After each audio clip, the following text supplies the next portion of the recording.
Good morning. We, the people of Myanmar, are very frustrated. Lack of effective action from the UN, especially the UN Security Council, continues. Lack of serious attention from the international community carries on. Lack of coherence within the UN systems persists. All these are happening at the expense of lives of innocent civilians and at the expense of future of the people of Myanmar, especially our young generations. The military junta does not stop committing international crimes. Indiscriminate area bombings on the civilian populations, torching villages, mass killing of civilians, arbitrary arrests and detention, torture and violence in forms of sexual and gender-based forced conscription, and all atrocities committed and transnational organized crimes fueled by the military junta in the complete absence of rule of law have been resulting in the immense suffering of Myanmar people at an unprecedented level. The junta can commit these heinous crimes clearly with direct or indirect support of some corners of the international community. Therefore, we urge the UN member states and the international community to stop flows of arms and weapons, dual-use items, jet fuel, and financial supplies to the military junta immediately. Another point I wish to make here regarding the junta's planned Shan election. Clearly, military junta does not have legitimacy or moral authority to conduct any elections.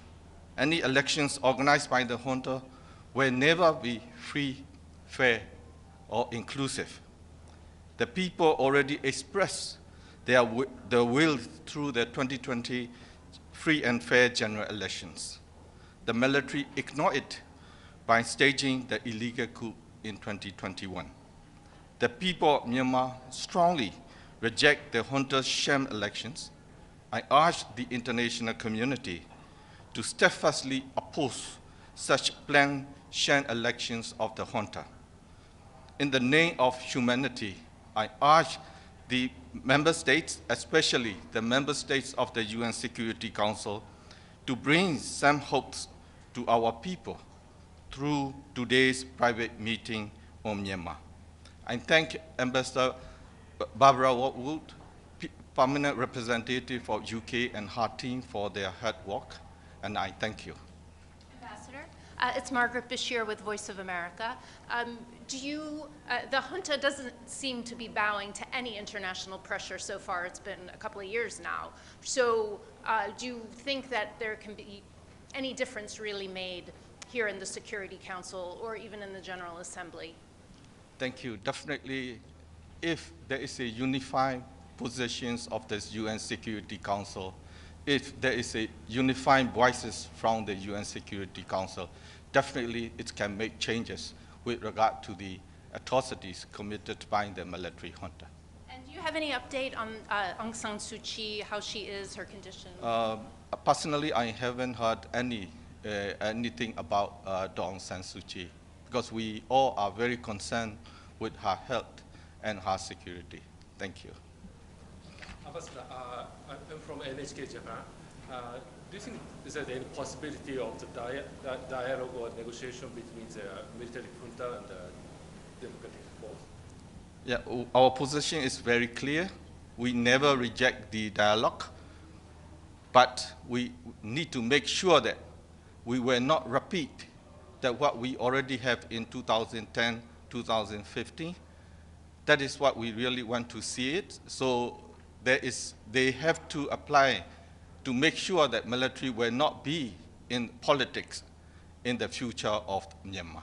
Thank you.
Good morning, colleagues. The 9,790th meeting of the Security Council is called to order.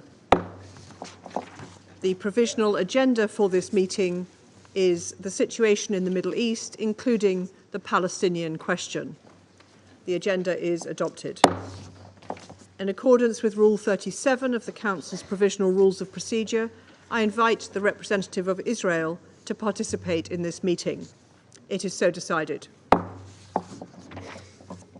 I propose that the Council invite the permanent observer of the Observer State of Palestine to the United Nations to participate in this meeting, in accordance with the Provisional Rules of Procedure and the previous practice in this regard.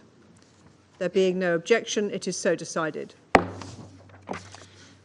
The Security Council will now begin its consideration of item 2 of the agenda. Members of the Council have before them document S/2024/835, the text of a draft resolution submitted by Algeria, Ecuador, Guyana, Japan, Malta, Mozambique, Republic of Korea, Sierra Leone, Slovenia and Switzerland. The Council is ready to proceed to the vote on the draft resolution before it, and I now give the floor to those members of the Council who wish to make statements before the vote. I give the floor to Guyana. Thank you, Madam President, for so swiftly facilitating the request to convene this meeting. I have the honor to introduce this draft resolution on behalf of the 10 elected member states of the Security Council, namely Algeria, Ecuador, Japan, Malta, Mozambique, Republic of Korea, Sierra Leone, Slovenia, Switzerland, and my own country, Guyana. The resolution before the Council is the product of several weeks of consultations among all Council members. It was prompted by the Council's deep concern over the catastrophic humanitarian situation in Gaza, including what was unfolding in North Gaza, and the need for an urgent response to that situation. I take this opportunity to thank all delegations for their very constructive stance throughout the negotiations. Your flexibility has allowed us to develop a text which we feel responds to many critical elements of the conflict. Madam President, the text before us recalls the Security Council's primary responsibility to uphold international peace and security and demands an immediate, unconditional, and permanent ceasefire to be respected by all parties, and reiterates the Council's demand for the immediate and unconditional release of all hostages. This is one of the most important provisions of the text, since it addresses some of the most fundamental concerns regarding the ongoing hostilities. The text also demands that the parties comply with their obligations under international law, including international humanitarian law. Emphasis is also placed on the last 4 resolutions adopted by the Council in relation to this conflict, reaffirming the provisions of those resolutions and demanding in particular the full and unconditional implementation of Resolution 2735 adopted in June. Critically, the draft also demands immediate access by the civilian population in the Gaza Strip to basic services and humanitarian assistance indispensable to its survival, while rejecting any effort to starve Palestinians. It also demands the facilitation of full, rapid, safe, and unhindered entry of humanitarian assistance at scale to and throughout the Gaza Strip, and the delivery of that assistance to all Palestinian civilians who need it, including to civilians in besieged North Gaza. The draft resolution acknowledges UNRWA as the backbone of the humanitarian response in Gaza and calls on all parties to enable the agency to carry out its mandate in all areas of operation. Madam President, the text represents a broad consensus achieved on the basis of careful, inclusive, and transparent negotiations. While several divergent positions have found a balance in the text, the dominant concern has been to provide a legally binding obligation to end the hostilities in Gaza. The E10 sincerely hopes that all delegations will support the text, since it aligns with our Charter responsibility for the maintenance of international peace and security. I thank you. The representative of Guyana for their statement. I shall put the draft resolution to the vote now. Will those in favour of the draft resolution contained in document S/2024-835 please raise their hand?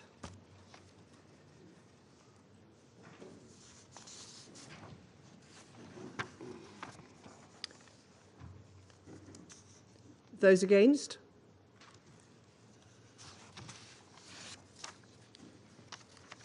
The result of the voting is as follows: 14 votes in favour, 1 vote against, 0 abstentions. The draft resolution has not been adopted owing to the negative vote of a permanent member of the Council. I now give the floor to those members of the Council who wish to make statements after the vote. I give the floor to the representative of the United States. Thank you, Madam President. Colleagues, the United States deeply regrets this Council finds itself here again. The United States worked for weeks in good faith to avoid this outcome. We made clear throughout negotiations we could not support an unconditional ceasefire that failed to release the hostages. Because, as this Council has previously called for, a durable end to the war must come with the release of the hostages. These two urgent goals are inextricably linked. This resolution abandoned that necessity, and for that reason, the United States could not support it. Simply put, this resolution would have sent a dangerous message to Hamas. There's no need to come back to the negotiating table.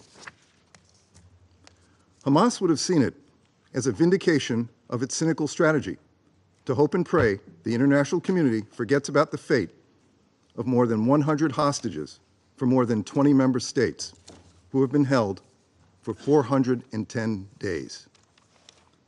We must not let that happen, ever. Let me say this clearly. There are still 7 American citizens in the hands of Hamas. We will not forget them. For our part, we will continue to pursue a diplomatic solution that brings peace, security, and freedom to Palestinians in Gaza. The United States, along with partners in the region, has worked tirelessly to achieve such a deal. But we are not there yet. Why? Because Hamas has rejected deal after deal after deal. Ignore the callous intransigence of Hamas, and indeed refuse to condemn Hamas, which I'll note this resolution failed to do, again. Some members of this Council don't seem to want to confront the reality that today, it is not Israel standing in the way of a ceasefire and hostage deal. It is Hamas. Israel has said it is prepared to have a temporary ceasefire in exchange for the release of a few hostages, and then build on that to bring each and every hostage home. Colleagues, the messages we send to the world through these resolutions, they matter. And this resolution had several other problems. Among the most glaring, I've already mentioned the failure to condemn Hamas for its October 7 terrorist attack. It's inexplicable that more than 13 months since that day, some members of this Council are missing the plot, that they refuse to acknowledge it is Hamas that instigated this conflict. It is Hamas that has put millions of Palestinian civilians in harm's way and has brought the region to the precipice of a broader war. Colleagues, we've been clear that it is time for this war to end, for the hostages to be released, and for Palestinian civilians to begin rebuilding their lives. More immediately, the United States has been explicitly clear to Israel that it has a responsibility to facilitate humanitarian access and the delivery of aid at scale.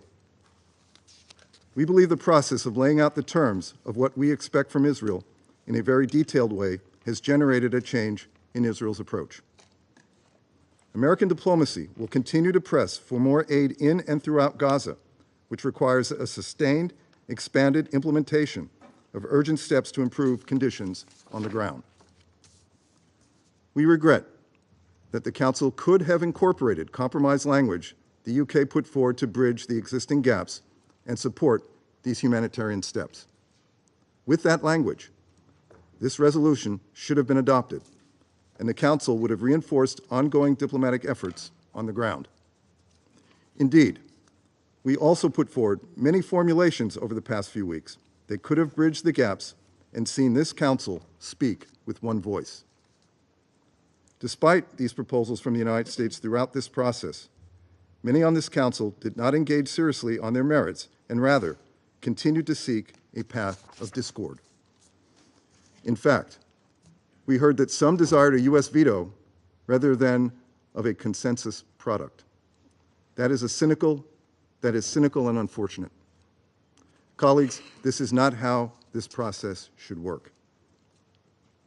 Despite the failure of the Council to reach consensus, and again, I think there was a path available to do so, the United States will keep working to improve the humanitarian situation on the ground, which, as we've said before, requires unhindered access and sustained humanitarian aid flowing into Gaza and reaching all those in need.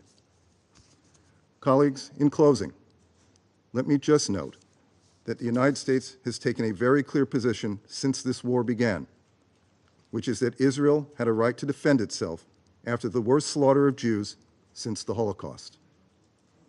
The United States also, over the course of the past year, has done more than any other country to take tangible steps to improve the humanitarian conditions in Gaza, even as the situation remains dire. We have also done more than anyone to work with the government of Israel in an effort to minimize civilian harm over the course of the conflict, and we continue to emphasize to Israel that more must be done to save lives.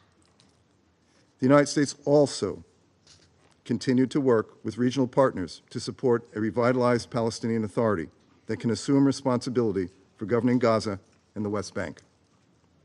We've encouraged regional integration efforts that would strengthen regional stability and marginalize sources of instability. And we've never wavered in our support for a two-state solution. It's vital that we end this war in a way that charts a path forward in the post-conflict period that provides governance, security, and reconstruction in Gaza and restores dignity for civilians caught in the middle of a war they did not want. We must work toward a future where Israelis and Palestinians can live side by side within two democratic states and enjoy equal measures of security, dignity, and freedom, where Israel is secure within its own borders. Colleagues, an unconditional ceasefire with Hamas means this Council accepts Hamas retaining power in Gaza. The United States will never accept this. Rather than adopting a resolution that emboldens Hamas, let's instead demand Hamas implement Resolution 2735 without further condition or delay. Let's continue to ensure Israel facilitates additional humanitarian aid into Gaza. And let's work to bring a durable end to the suffering and misery of Hamas's many victims since October 7. This resolution sent the wrong message to the parties, but our actions and diplomacy on the ground will continue to push them in a more positive direction. We invite others on this Council to join us. Thank you, Madam President. I thank the representative of the United States for their statement, and I now give the floor to the representative of Malta. Thank you, President. The draft text we had in front of us today is the result of a common conviction by the 10 elected members, the E10, that this Council can no longer stand idle in the face of such uncontrolled violence, disregard for international law, including IHL, and a man-made humanitarian catastrophe. We sincerely thank Guyana for diligently coordinating the initiative. Let us be clear. The text we had in front of us today was by no means a maximalist one. It represented the bare minimum of what is needed to begin to address the desperate situation on the ground. It was a genuine effort to bring the Council to speak with one voice on a conflict that risks dragging the entire region over the precipice. It is deeply regretted that, due to the use of the veto, this Council has once again failed to uphold its responsibility to maintain international peace and security.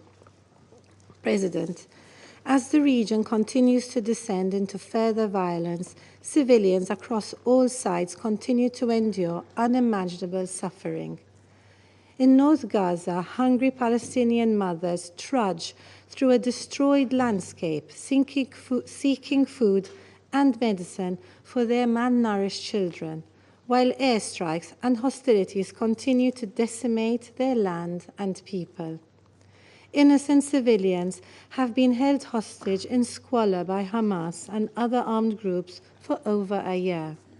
Lebanese and Israeli families along both sides of the Blue Line and beyond have been forcibly displaced and from their homes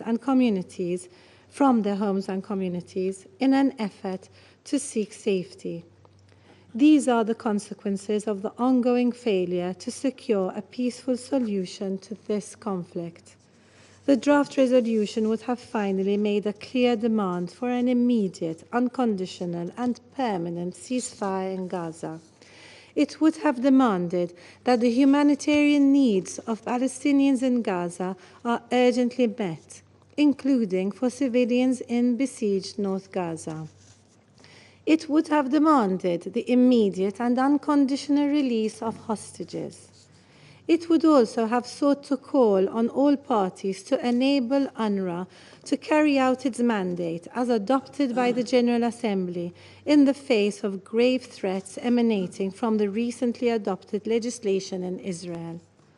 Faced with this Council's failure to adopt a resolution which clearly speaks to these demands, Malta stresses that the parties to the conflict are fully obligated to comply and immediately and effectively implement the relevant existing Council resolutions and the orders of the ICJ.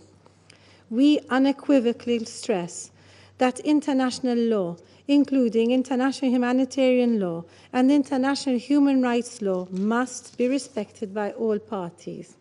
Despite our disappointment due to the result of today's vote, we must not give up. On the contrary, we must redouble our efforts to keep pushing for an immediate and permanent ceasefire in Gaza.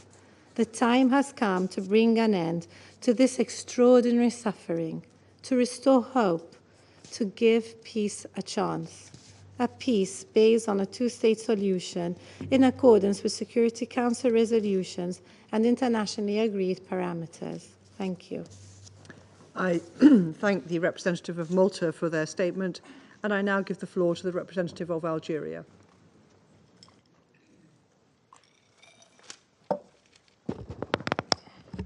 Madam President,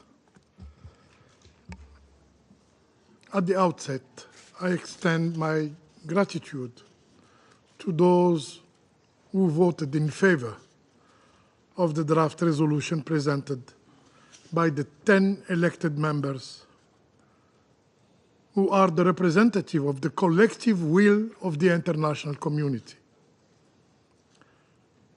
It is a sad day for the Security Council, for the United Nations, and for the international community as a whole. The draft resolution this Council failed to adopt today sought only to break its deafening silence 5 months after the adoption of the resolution 2735. 5 months during which the Security Council remained idle, remained hand-tied.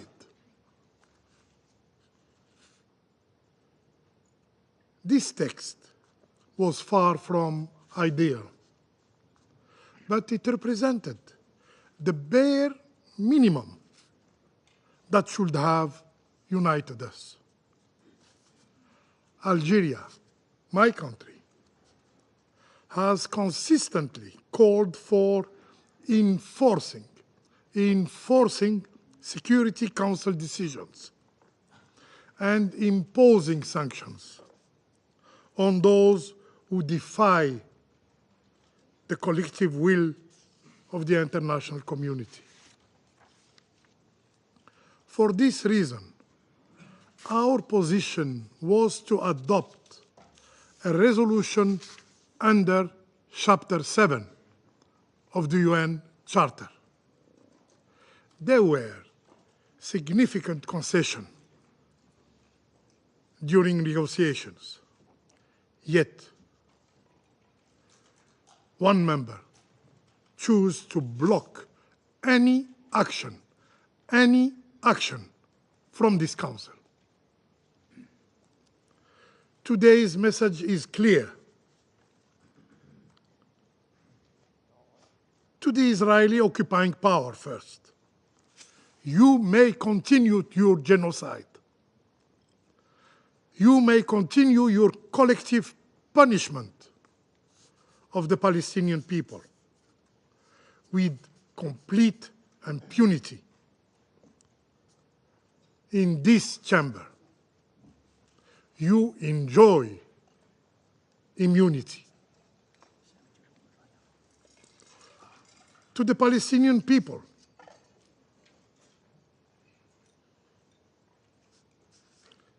another clear message. While the overwhelming majority of the world stands in solidarity with your plight, tragically, others remain indifferent to your suffering. Madam President, we must ask ourselves today, as human beings, is it not enough that 44,000 Palestinians have been killed in Gaza, 70% of whom are women and children? How many more must perish before this Council imposes a ceasefire? Is it not enough that the number of orphans in Gaza now range between 17,000 and 18,000, many of whom have no surviving family members to care for them? Gaza, once known as a city of children, has tragically become a city of orphans. How many more children must be orphaned before this Council takes actions? Is it not enough that over 170 journalists have been killed in Gaza?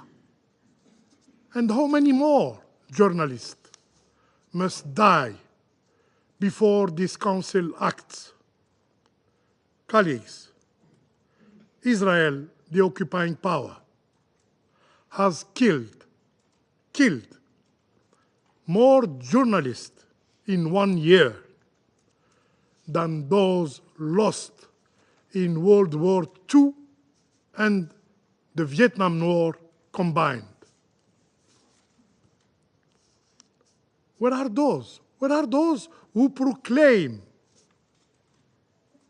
to be defenders of human rights and freedom of expression? Why are they silent in the face of such atrocities? Is it not enough that at least 326 aid workers have been killed? The highest number ever recorded in history. How many more must sacrifice their lives before this Council decides sanctions? Is it not enough that over 1,000 health workers have been killed? How many more must fall before this Council takes decisive action? Is it not enough that almost the entire population of Gaza has been forcibly displaced and face famine now, with some already succumbing to hunger? How many more must starve to death before this Council responds? Madam President, in the past year, the Council adopted 4 resolutions. Negotiations were conducted. Calls from every corner of the globe were made. Yet, nothing has stopped the Israeli killing machine in Gaza. And the reason is painfully clear. Israeli leaders operate with the full knowledge that they enjoy impunity. They enjoy immunity. They are certain that this body, the Security Council, tasked with maintaining international peace and security by the UN Charter, will be prevented on acting to halt the genocide. Today, we have missed an opportunity. This failure that will have devastating consequences for the international order. But rest assured, this will not be the last time the Security Council will be forced to address a resolution on Palestine. As we have said before, and as we have delivered, we will soon return to the Security Council to demand an immediate and unconditional and permanent ceasefire in Gaza. And this time, with even a firmer language, under Chapter 7 of the UN Charter. And our efforts will not cease until the Council make a decisive action. I thank you. I thank the representative of Algeria for their statement, and I now give the floor to the representative of China. President, China is very disappointed with the result of today's vote. Guyana, Algeria, and the other E10 members of the Council demonstrated maximum amount of sincerity and constructiveness during the consultation of the draft resolution.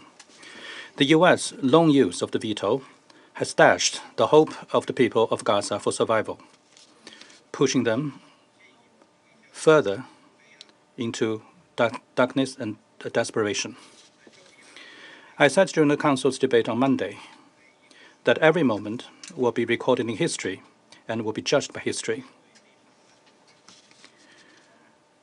We cannot imagine how the vote today, as well as the Security Council's failure to respond to the Gaza's conflict over the past 13 months, can escape the harsh judgment of history.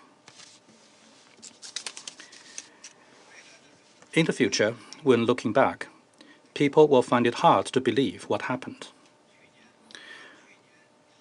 When the U.S. cast its first veto on 18 October last year, nearly 3,000 civilians had been killed in Gaza. By the time the U.S. cast its second veto, 17,000 people had been killed as a result of Israeli bombardment. With each veto, the death toll in Gaza continued to rise. With the U.S. exercised its veto for the fifth time on April 18th this year, the death toll in Gaza stood at some 34,000. Now that nearly 44,000 people has been killed in Gaza, yet the United States still did not hesitate to use its veto. 44,000. It is not some cold statistics. It could be a miner, a nursing mother, or the breadwinner of a family. The loss of each and every one of them means internal pain for the surviving relatives. People cannot help but to ask, do Palestinian lives mean nothing? Can't the deaths of 44,000 people win even a little bit of sympathy from the United States? How many more people have to die before they wake up from their pretend slumber? In the future, when looking back, people will find it hard to understand what happened. The Security Council is mandated under the UN Charter to shoulder the primary responsibility for maintaining international peace and security. It is incomprehensible why, for the past years or so, the United States has been so insistent in rendering the Council incapable of playing its role, leading to its paralysis. The U.S. claims to be conducting parallel diplomatic efforts and has repeatedly promised that progress would be made soon in the negotiations. It is incomprehensible then why, to date, the so-called diplomatic negotiations has seen no progress. Why is Israel allowed to continue its military operations while consistently putting forth new conditions for negotiations? In the future, when looking back, people will find it inevitable to feel indignant. Israel has flagrantly breached every red line of international humanitarian law, with its actions causing an unprecedented humanitarian disaster. But even as famine is imminent in Gaza, the United States always seems to be able to find a justification to defend Israel. This represents a distortion and selective disregard of the applicable IHL. People keep learning something new they never knew before was possible, and how low one can stoop. No wonder people feel angry. People's indignation also stems from the fact that the continued supply of weapons from the U.S. has become a decisive factor in the war lasting so long, causing so many casualties and so much destruction. President, the U.S. representative earlier called for the release of hostages in the statement Our position has been very clear from the beginning. All hostages must be released. An immediate and unconditional ceasefire must be established. Both are important factors. There should be no any conditionality. They cannot be linked to each other. Because facts have shown that Israel's military operations in Gaza have long exceeded the scope of rescuing hostages. Insistence on setting a precondition for ceasefire is tantamount to giving the green light to continuing the war and condoning the continued killing. The repeated use of veto by the United States has reduced the authority of the Security Council and international law to an all-time low, but it is never too late to recognize mistakes made and take corrective actions. We call on the U.S. to take its responsibilities as a permanent member of the Council seriously. The U.S. should stop being passive and evasive, stop dragging its feet deliberately. The U.S. should adopt an attitude accountable to history and support the Council in taking all necessary actions to achieve a ceasefire, save lives, and restore peace. And I thank you, President. I thank the representative of China for their statement, and I now give the floor to the representative of Slovenia. Thank you, Madam President. Madam President, Slovenia voted in favor of the draft resolution, focusing on the demand for an immediate, unconditional and permanent ceasefire. We thank Guyana for the able steering of E10 efforts as the coordinator and the other E10 members for the excellent cooperation in presenting this resolution. Since the start of the war in Gaza more than a year ago, Slovenia has been continuously calling for a strong, united voice from the Council on this issue. We have been supportive of every effort to find that unified response. It is undisputable that this Council is a primary body entrusted with the maintenance of international peace and security. It is the responsibility of every member state to contribute. As an elected member, our sense of responsibility has been growing. The war has brought pain and destruction, confrontations and shockwaves, limitation and attacks on the UN, and violations of international law. From the terrorist attack of Hamas on October 7th, the relentless attacks on civilians and limitation of humanitarian assistance in Gaza, including the siege of northern Gaza and unprecedented obstructions of UNRWA operations, this war represents everything the UN Charter stands against. We regret the veto has been cast. Even more, since this war was its humanitarian impact and spillover effect amounts to a serious threat to international peace and security. We deeply appreciate the work done by Egypt, Qatar, and the United States aimed at reaching a ceasefire deal on the ground. As we clearly stated during the adoption of the Resolution 2735, we believe that calls by the international community, efforts by mediators, and those of a bilateral nature are intertwined and should be mutually reinforcing. Madam President, the suffering in Gaza must end. The suffering of people in Palestine, Israel, Lebanon, and in wider region must end. There must be an immediate, unconditional, and permanent ceasefire. Hostages must be released. Humanitarian aid must be scaled up. We have heard countless briefings making it crystal clear. We must act now. It is this Council's responsibility to react to threats to international peace and security. There is an entire generation of children in Gaza that we are failing. They lost their families, their communities, schools, friends, their childhood. This is a war that the Council can and must stop with a united and unequivocal demand for a ceasefire.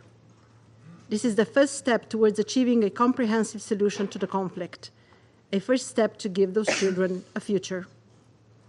Slovenia will support further steps to peace, including an international peace conference and a commitment to global alliance for the implementation of the two-state solution, so that the future generations in Israel and Palestine can live side by side in peace, security, and prosperity.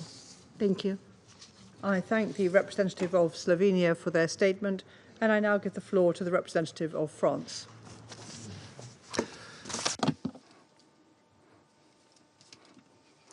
Madam President, France would like to thank the elected members of the Security Council for having prepared this draft resolution, and we deeply regret that it wasn't able to be adopted today. The humanitarian situation in the Gaza Strip is disastrous, and it continues to worsen day by day. International humanitarian law is being trampled underfoot. Under these conditions, the only response would have been and remains an immediate and permanent ceasefire. The delivery of aid must meet the needs, particularly in the north of the enclave, which is threatened by famine. All of the hostages must be released without delay and unconditionally. This resolution specifically required this very firmly. France still has 2 hostages in Gaza, and we deeply regret that the Security Council was not able to formulate this demand. We will continue to condemn the terrorist attacks of the 7th of October 2023. The Council must do likewise. And on the basis of agreed parameters, we must work to the implementation of a 2-state solution. There must be security guarantees for the Israelis, and we must work towards the creation of an independent, viable and contiguous Palestinian state. France will continue to work towards these ends. Thank you very much. The representative of France for their statement, and I now give the floor to the representative of Ecuador. Madam President,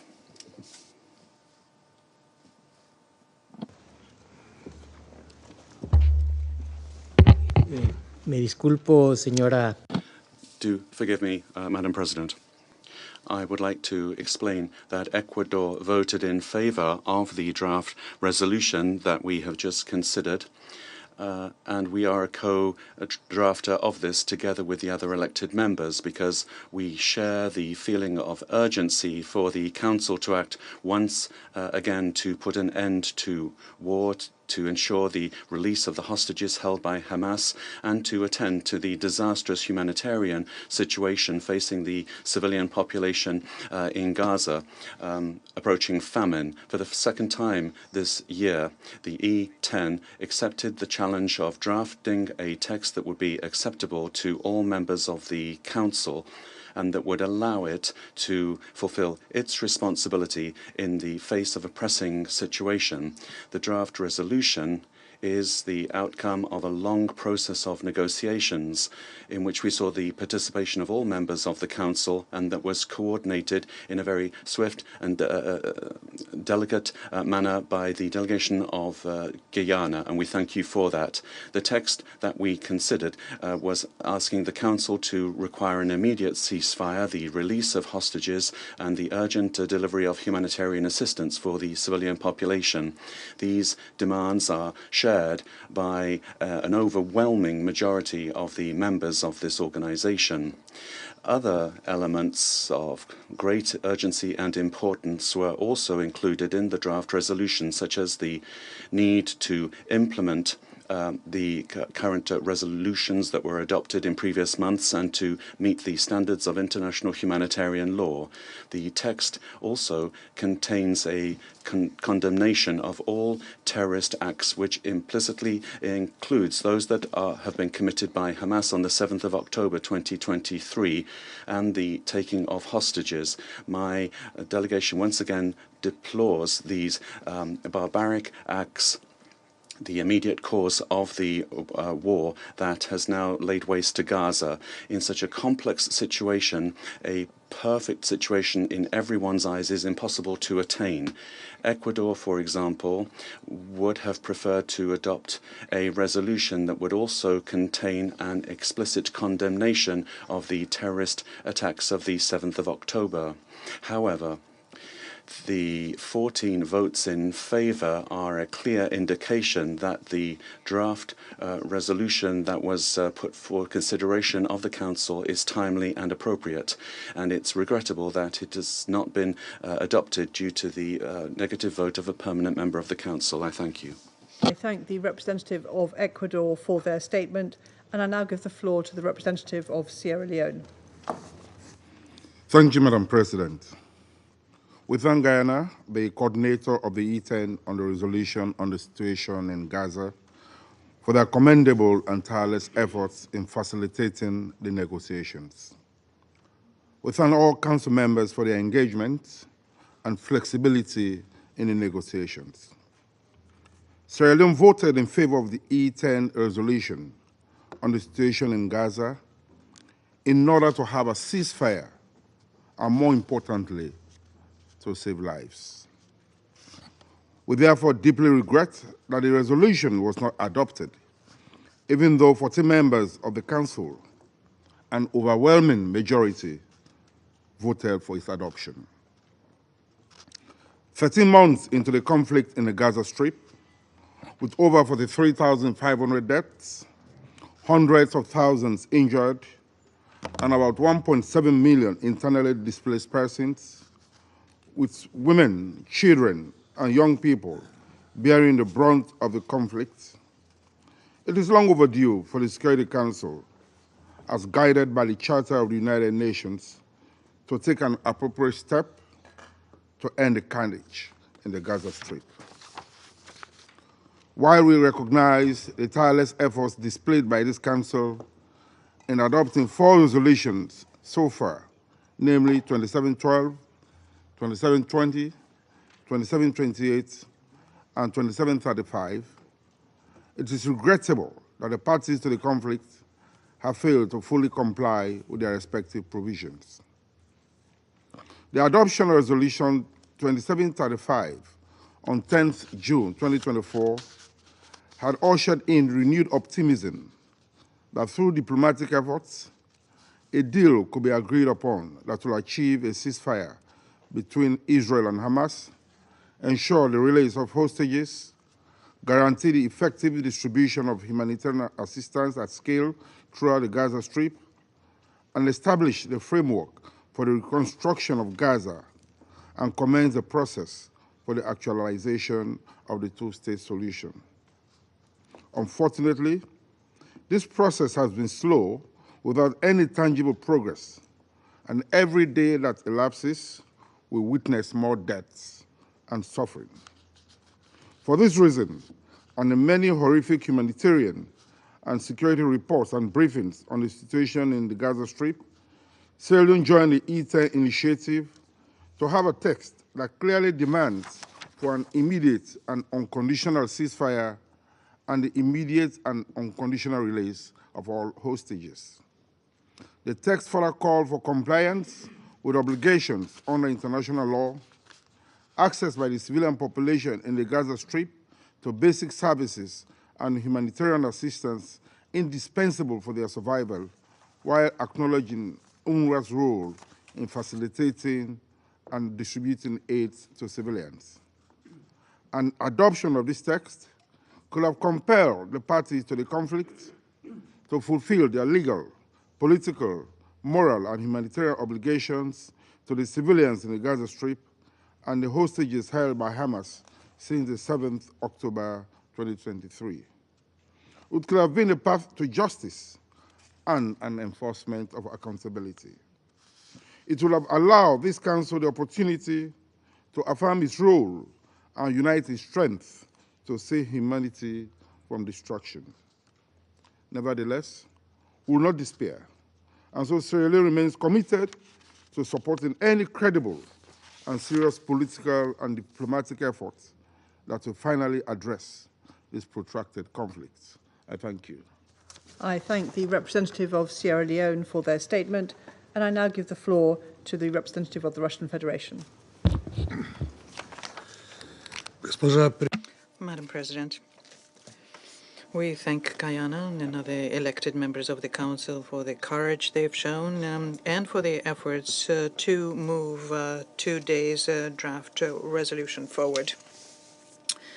We supported the document, and we pay tribute to those responsible members of the Council who, just like us, understand that there's a need to have the speediest and unconditional ceasefire in Gaza as a gauge for general stabilization in the region.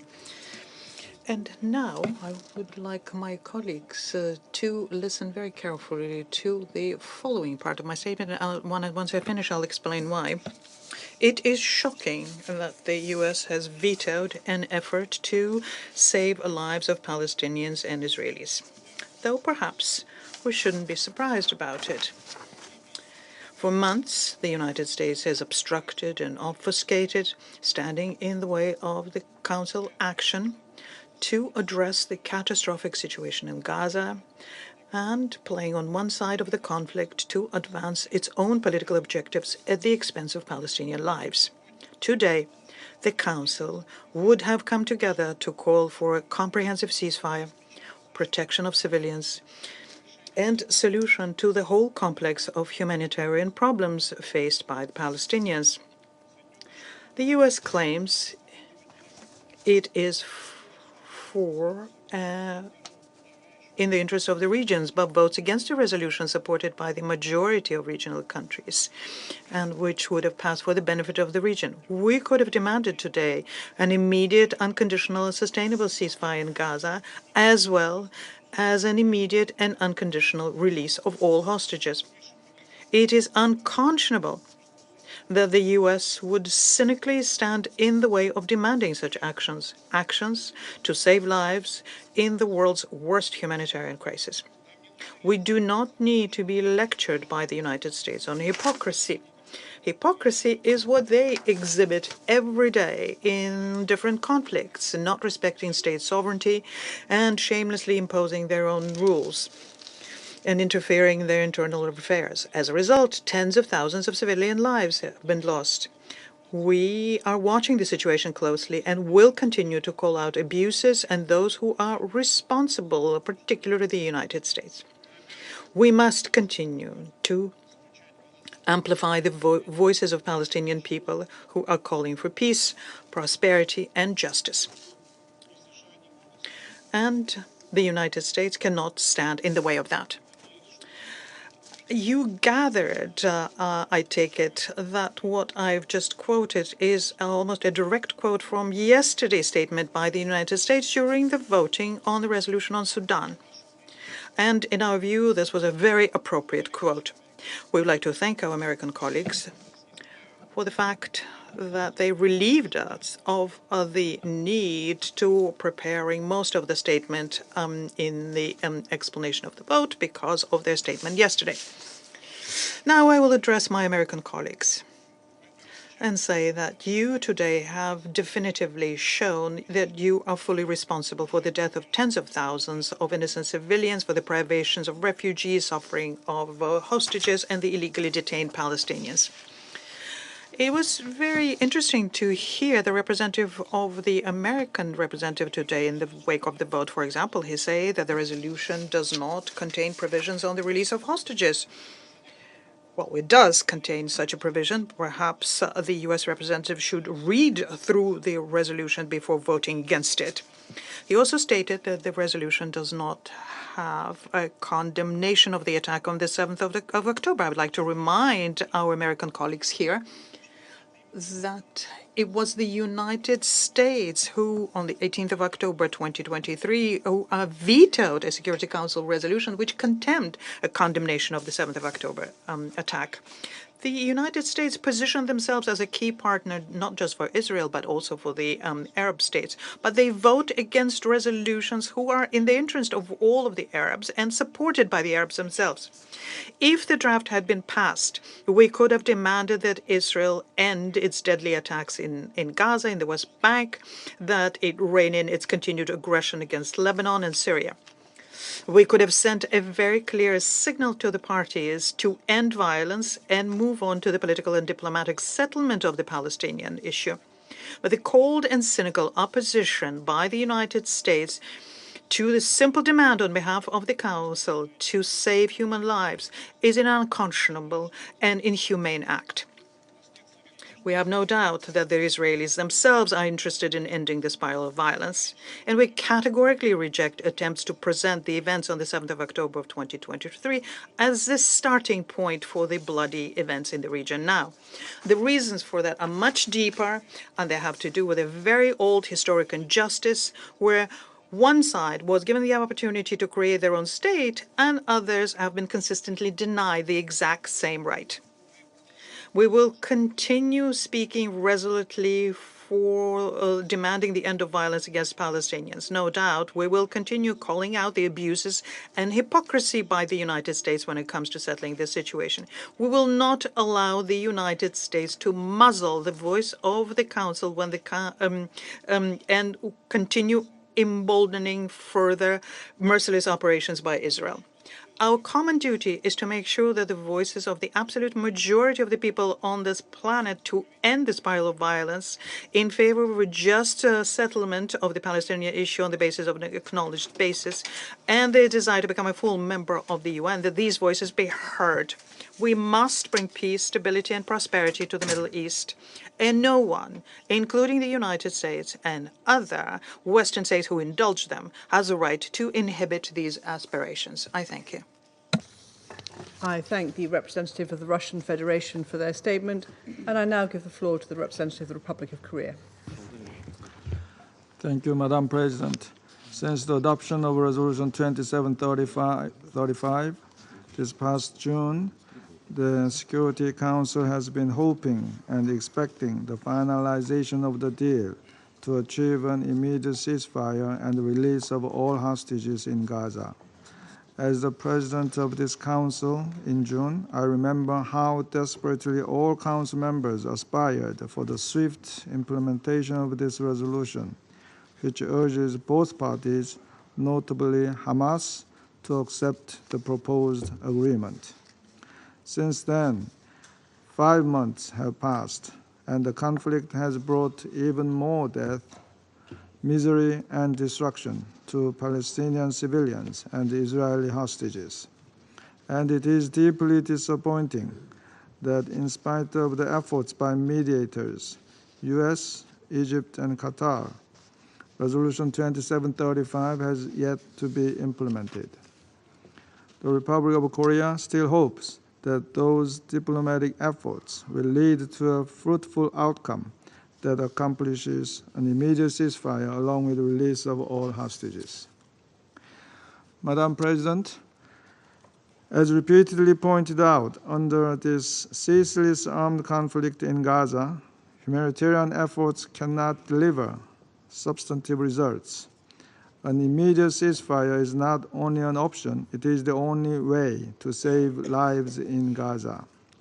This is why the 10 elected members of the Council, including the Republic of Korea, commenced a new initiative demanding an immediate, unconditional, and permanent ceasefire in Gaza, and in parallel, demanding an immediate and unconditional release of all hostages. It is regrettable that the draft resolution could not garner the support needed to be adopted today. However, we do believe that all members of the Security Council agree on the imperative of an immediate ceasefire in Gaza, though members may have different views on how to arrive at the goal. Thus, the Republic of Korea will not lose hope for a ceasefire and the release of all hostages at the earliest possible juncture. I thank you, Madam President. I thank the representative of the Republic of Korea for their statement, and I now give the floor to the representative of Japan. Thank you, Madam President. At the outset, let me express appreciation to Guyana for its important role in pushing forward this important initiative for resolution. It has been more than 400 days since Hamas and others killed more than 1,200 Israelis and took more than 200 hostages, which Japan firmly condemns. Until now, the devastation in Gaza has shown no signs of abating, with tens of thousands of civilian casualties, an appalling death toll of UN personnel and humanitarian aid workers, and massive displacement. Given the ever-worsening situation, this draft resolution, if adopted, would have been a much-needed pronouncement by the Security Council demanding an immediate ceasefire, as well as an immediate release of all hostages. This passage could also have sent a strong message towards a dramatic expansion of humanitarian aid throughout the Strip, in particular to the most vulnerable Palestinians in the north. Therefore, Japan joined all the other elected members as co-pen holders of this draft resolution and voted in favor. It is deeply regrettable that we could not come to a text which all the Council members can accept. However, now is not that moment to trade accusations for the continuation of this nightmare. The Council member that could not support the draft resolution is working tirelessly to end the agony in Gaza, and Japan continues to support their diplomatic efforts. Madam President, despite today's setback, we should not stop working to improve the catastrophic situation on the ground. Today is World Children's Day, but without our collective actions, the children in Gaza, the future of Gaza, will continue to pay the high price of this conflict. This Council must keep their plight in mind as we work to immediately bring about a long-awaited ceasefire. Japan remains steadfastly committed to this end, both here at this Council and through multilateral and bilateral channels as well. I thank you, Madam President. I thank the representative of Japan for their statement, and I now give the floor to the representative of Switzerland. Merci, Madame.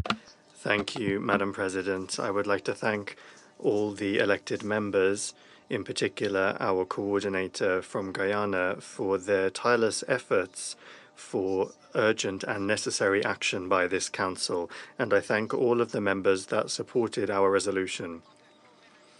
As the co-sponsor, Switzerland voted in favor of this draft resolution and regrets that it was not adopted due to the veto of a permanent member.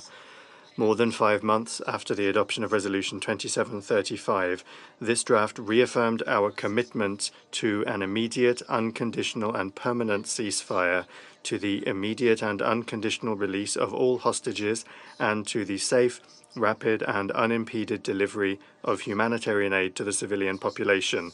Switzerland would like to underscore that the obligations of the parties in this matter continue, regardless of whether or not resolutions are adopted by this Council. It is high time that the parties respected these obligations and protected civilians and civilian infrastructure in accordance with international humanitarian law. The violence and dehumanization in this conflict must end. I would like to underline the strong commitment of the group of elected members to unified action by the Council. The Council can continue to count on us for future action to promote peace and security between Israelis and Palestinians and in the region as a whole. Madam President, the situation is urgent. In Gaza, civilians are exposed to hostilities, incessant displacement, epidemics, and the risk of imminent famine, while the hospital system has been almost completely destroyed. As the occupying power, Israel has a duty to ensure that the basic needs of the population in the occupied Palestinian territory are met. This Council must also act in accordance with its mandate to bring about a ceasefire, release all hostages, and protect civilians, including humanitarian personnel, particularly those of the UN. There must be an end to human suffering, a halt to the escalation of violence in the region, and the foundations laid for the solution of 2 democratic states, Israel and Palestine, living side by side in peace within secure and recognized borders. Switzerland will continue to support all efforts in this direction. Thank you. Thank the representative of Switzerland for their statement, and I now give the floor to the representative of Guyana. Thank you, Madam President. After 5 weeks of intense negotiations and a vote in favor by 14 members of this Council, Guyana deeply regrets that we were unable today to adopt the resolution tabled by the elected member states of this Council to pronounce on the apocalyptic situation in Gaza. The main objective of this draft resolution was to address some of the most critical issues that currently feature in Israel's more than year-long war on Gaza. Those critical issues include the ongoing atrocities of a scale and intensity that caused the death toll to climb on a daily basis and which has now surpassed 43,000. The continued captivity of persons taken from Israel in the brutal attack of 7th of October and the humanitarian situation that appears to have reached its nadir, but then still worsens in unimaginable ways. The resolution just considered responded to these critical issues, building on the legally binding framework that the Council had established through the 4 previous resolutions adopted since 7th of October.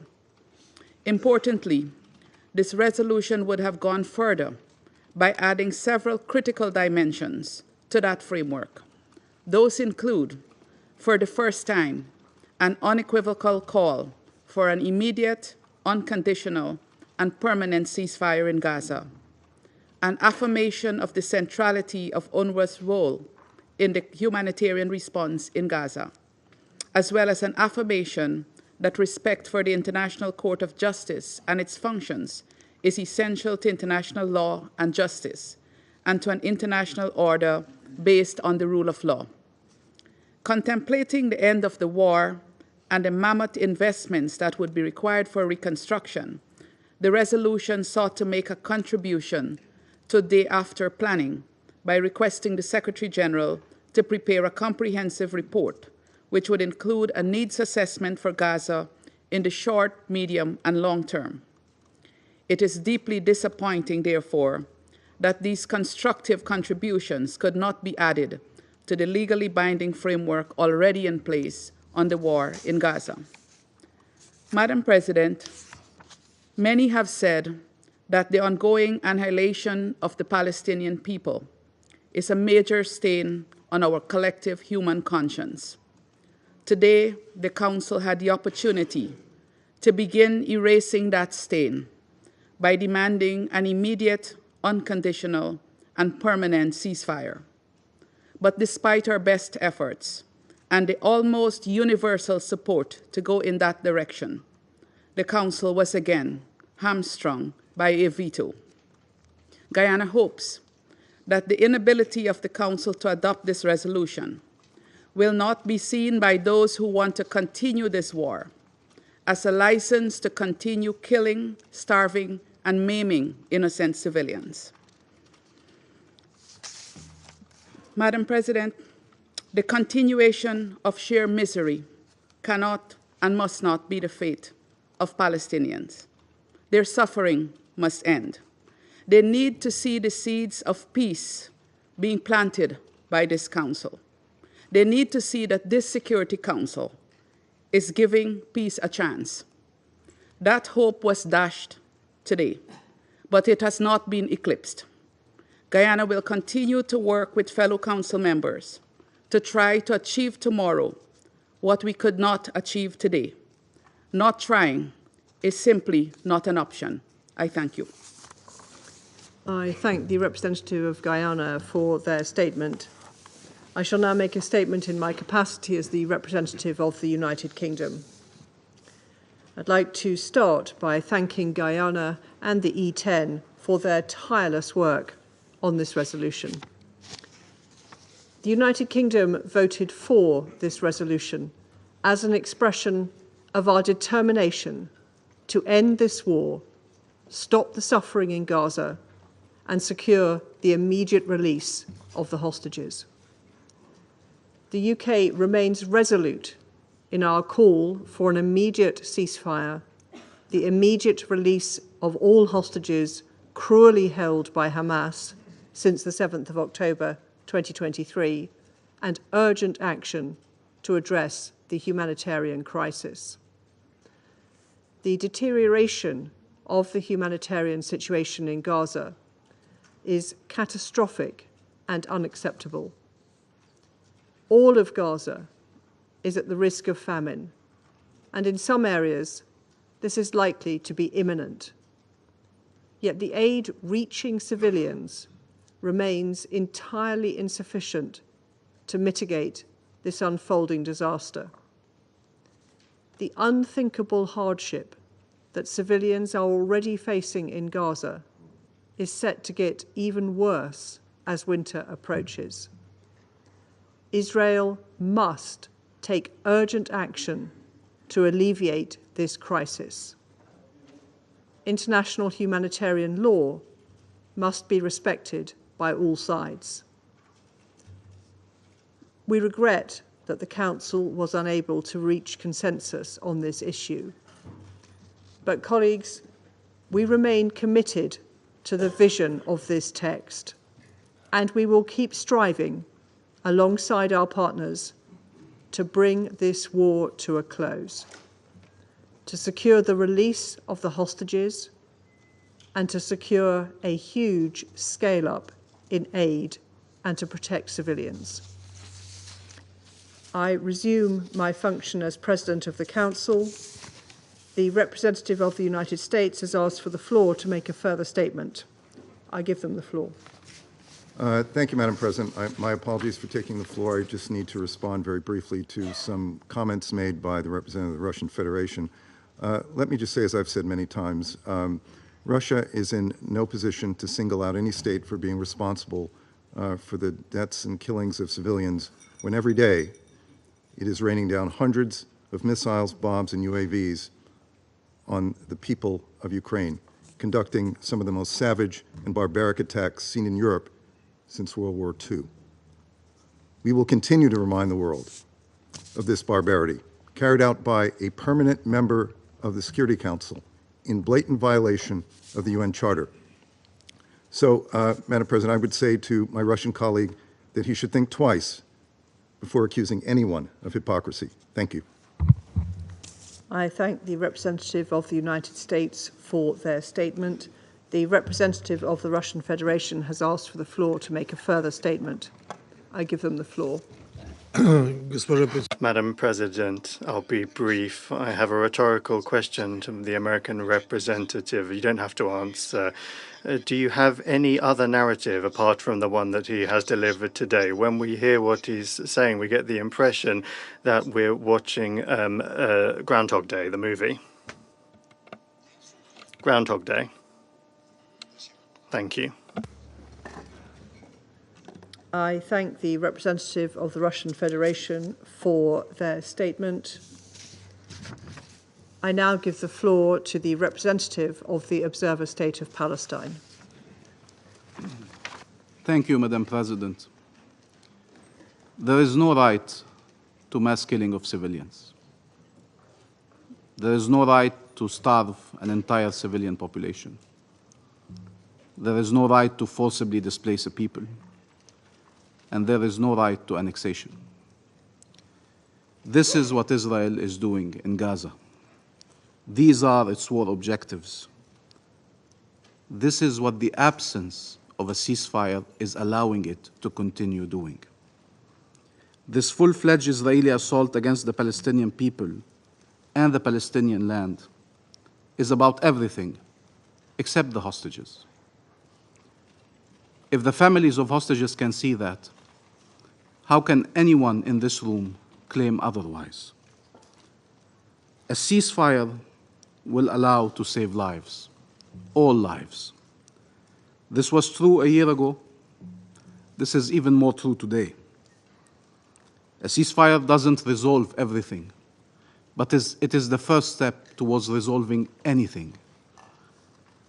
And what is the answer of those who are still unwilling now, after all this death and destruction, not to call for an unconditional ceasefire?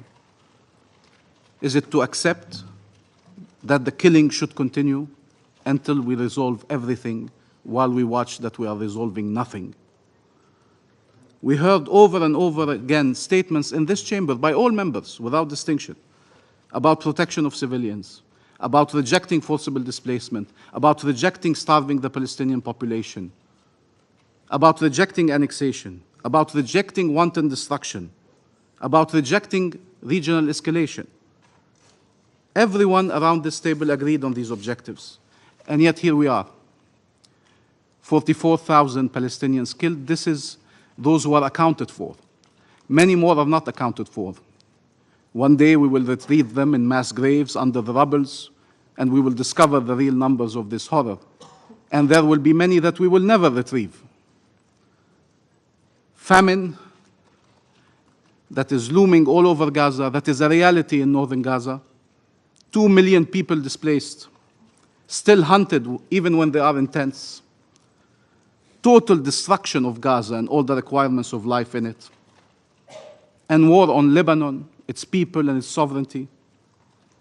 What does it mean to proclaim all these principles, we reject, we reject, we reject, and then shield Israel of the consequences of its actions, thus allowing it to do exactly what we're asking it to stop doing?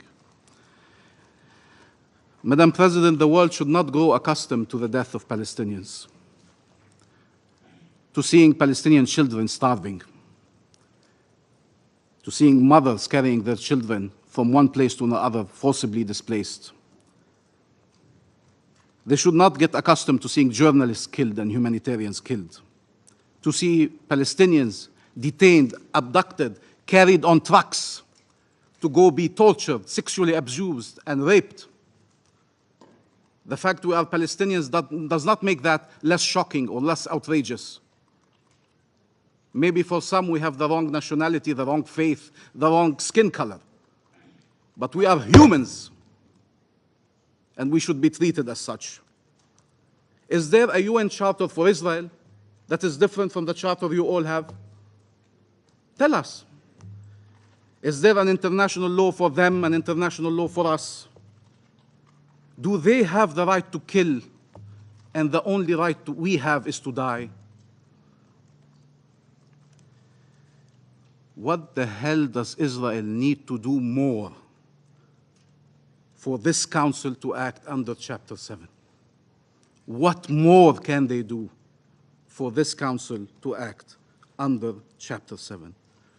Or will this council be the last place on earth that cannot recognize a threat to peace when they see it? When it is so glaring, so undeniable? You are witnessing the attempt to annihilate a nation, destroy a nation. It is not even hidden. It is in plain sight. And yet the very tools designed to respond to these situations are not being used. So which one is it? Are Palestinian lives not worth saving? Or does Israel have a license to kill? Can this council only adopt resolutions and then witness their blatant breach? This self-inflicted powerlessness has to stop. And like Algeria, we repeat, the resolutions of this council are binding. Their role is to be enforced. Their role is to change reality, not to record violations for history's purposes and then allow them to continue. Had diplomatic efforts succeeded, we would not be here. We recognize all the efforts that were done, all the diplomatic efforts that were conducted. And yet, we have to recognize children are still starving in Gaza. Families are being killed. Communities are being obliterated. Had these efforts succeeded, we would not be here. But what we cannot accept is that Israel has a veto that blocks any attempts to put an end to this war, especially when we know what are its true intentions.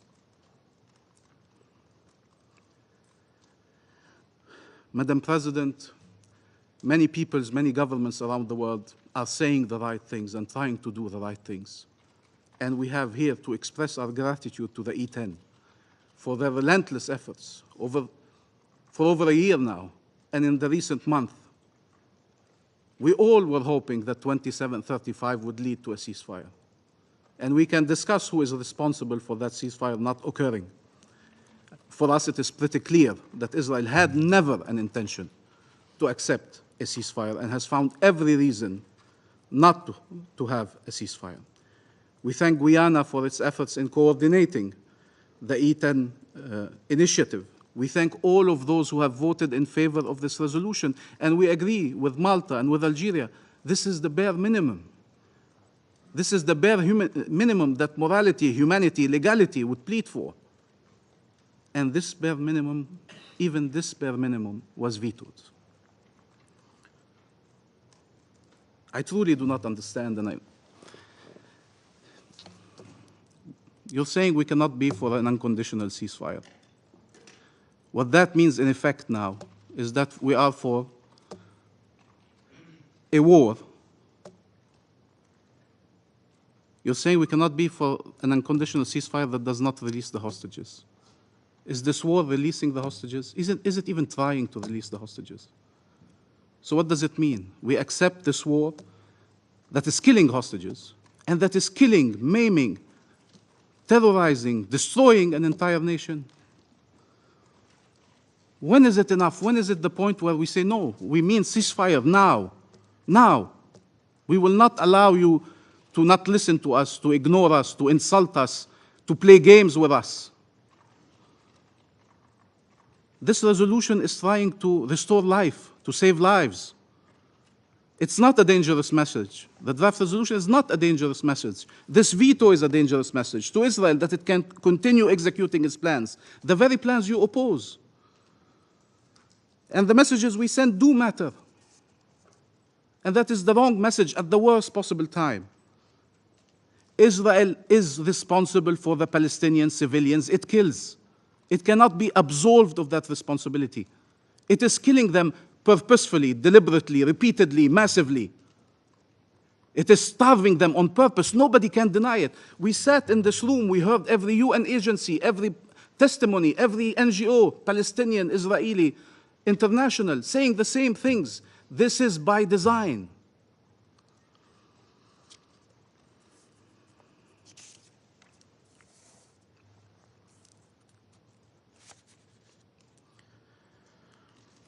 What does it mean that release of the hostages should be unconditional? This is what the Council has said repeatedly now for a year. Release of hostages should be unconditional. But stopping killing Palestinians is conditional? There are acceptable conditions to stop the mass killing of Palestinians? There's 100 Israeli hostages, and there's 2 million Palestinians in Gaza. 2 million Palestinians in Gaza. They deserve better. They deserve respect for their lives, for their suffering. Israel will always claim conditions have not been met because its plans require it to continue this war, to annex the land and destroy the people. And therefore, we can no longer accept its conditions.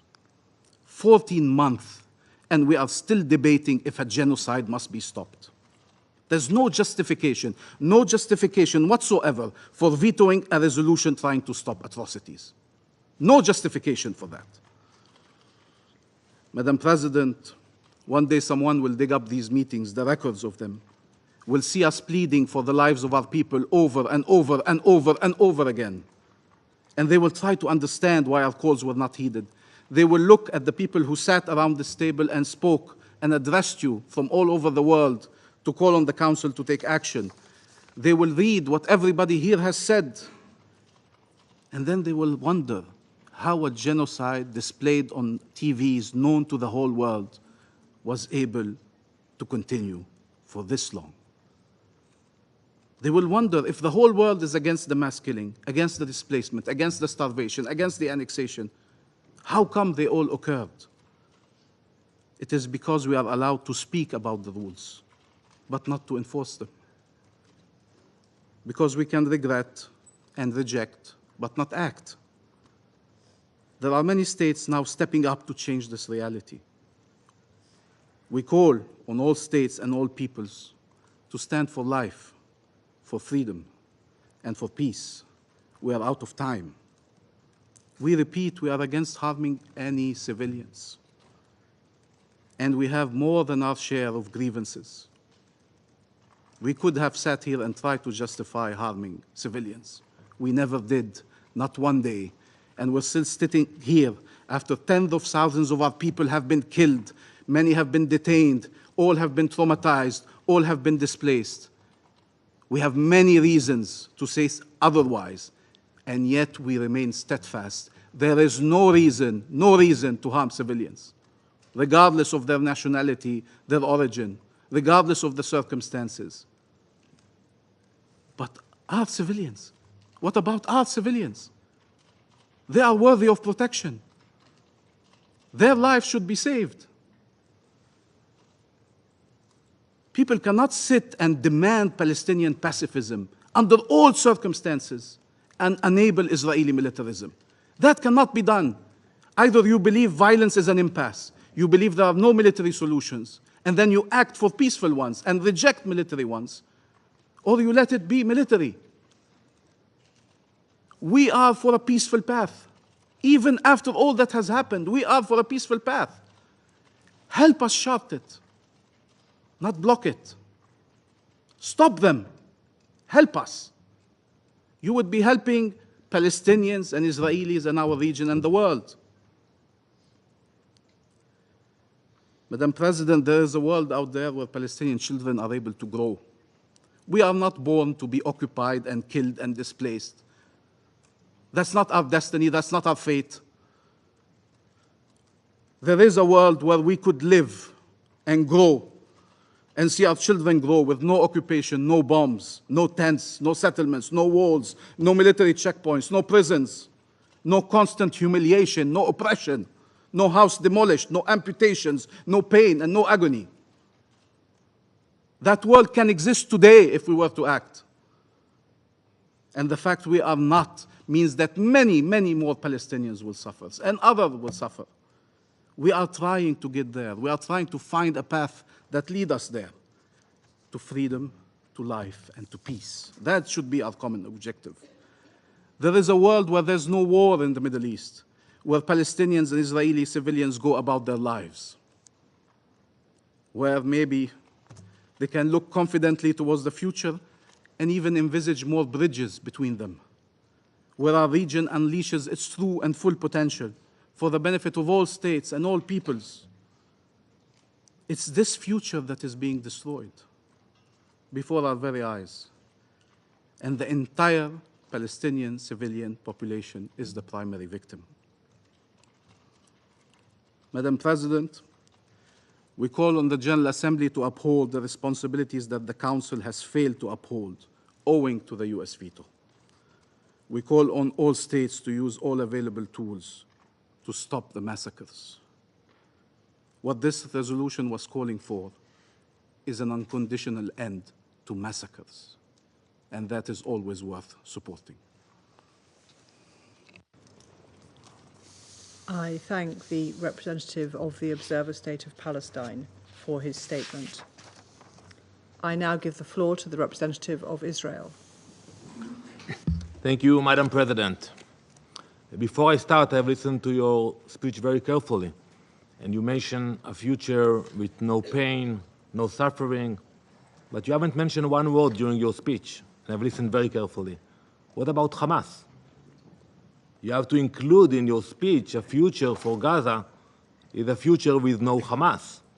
You cannot describe a world or a reality and not mentioning the reason why we are sitting in this room today, the brutality of Hamas and the pain that the people of Gaza are suffering because of Hamas. Madam President, today most of the members of this Council failed. They betrayed their own principles, their responsibilities to the innocent, and their duty to uphold justice. The resolution brought before this chamber was not a path to peace. It was a roadmap to more terror, more suffering, and more bloodshed.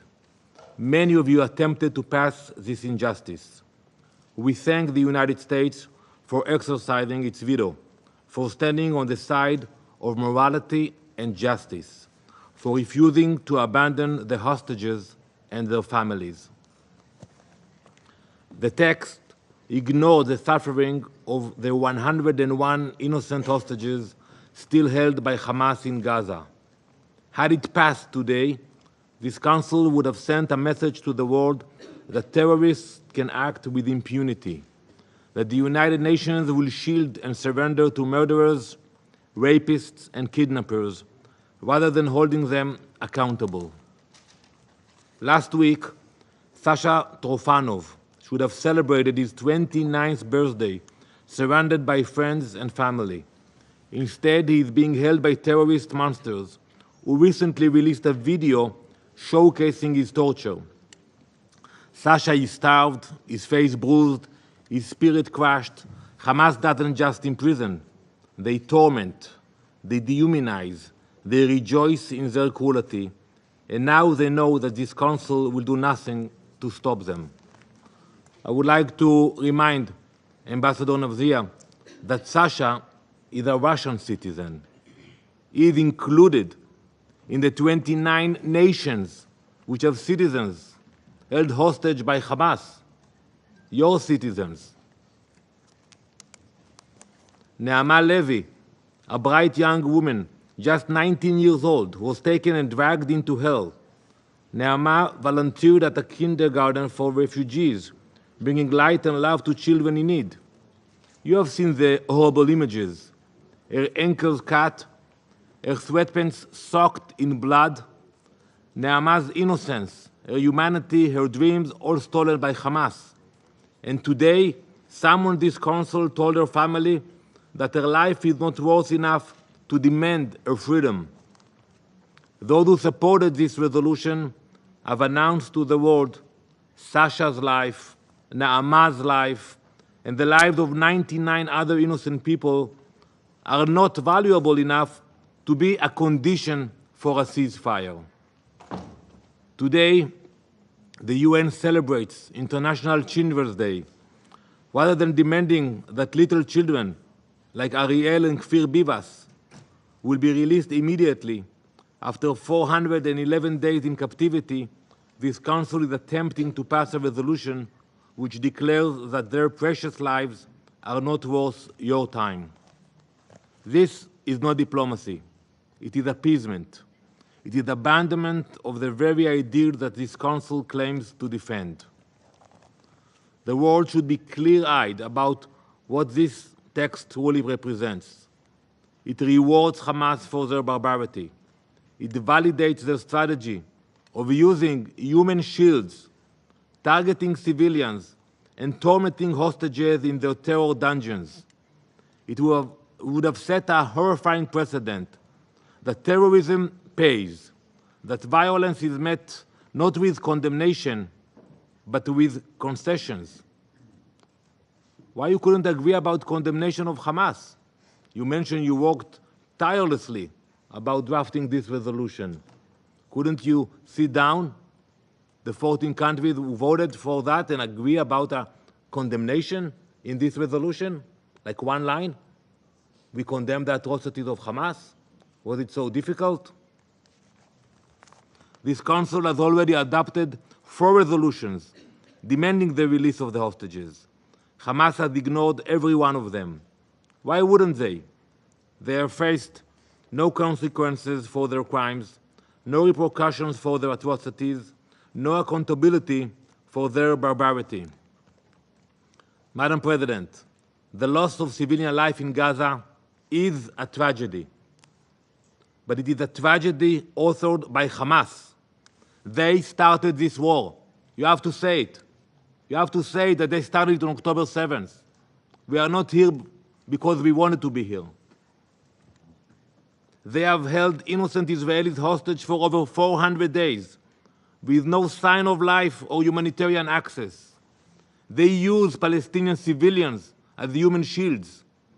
If this Council fails to place the blame on the terrorists, it only emboldens them further. Israel will continue to defend itself. We will never abandon our hostages. And you have to understand that. Look at your values and understand why. We will never forget them, and we will never stop fighting for their freedom. If Hamas were to release the hostages and surrender their weapons, not one more shot would need to be fired. But until that day comes, Israel will do whatever it takes to protect its people and bring our loved ones home. Today, this Council had the opportunity to stand on the side of justice, decency, and humanity. If not for the United States, it would have chosen appeasement, to reward terror and abandon the innocent. History will remember this vote. It will remember who stood with the hostages, the victims, and the principles of peace, and who betrayed them to shield terrorists. Thank you, Madam President. I thank the representative of Israel for their statement. There are no more names inscribed on the list of speakers. The meeting is adjourned.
It's balanced?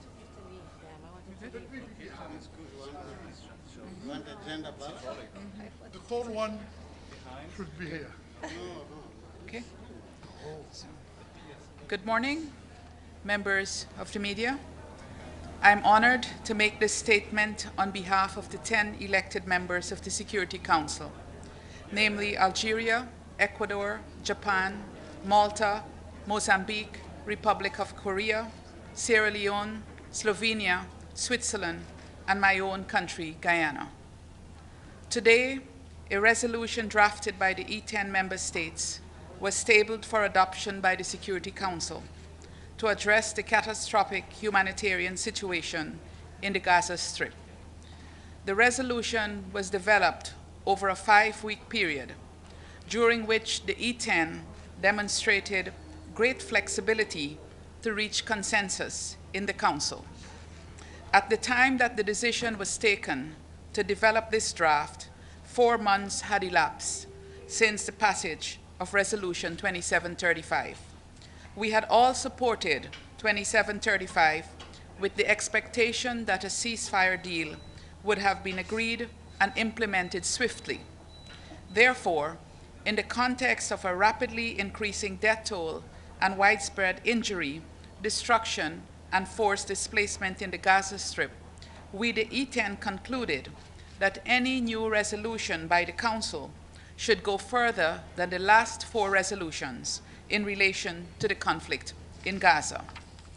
Importantly, our delegations acknowledged the significance of unequivocally demanding an immediate, unconditional, and permanent ceasefire, while also reiterating the demand for the immediate and unconditional release of all hostages. We are therefore deeply disappointed that the text was not adopted. Notwithstanding the non-adoption of the draft resolution that we put forward, the E10 is using this platform today to underscore 3 key messages. First, the war in Gaza must end immediately, unconditionally, and permanently, and all remaining hostages must be immediately and unconditionally released. Second, there must be full, rapid, safe, and unhindered entry of humanitarian assistance at scale to and throughout the Gaza Strip, so that Palestinian civilians can secure the relief they urgently need. In this regard, we also stress that UNRWA is the backbone of the humanitarian response in Gaza, and we call on all parties to enable the agency to carry out its vital mandate.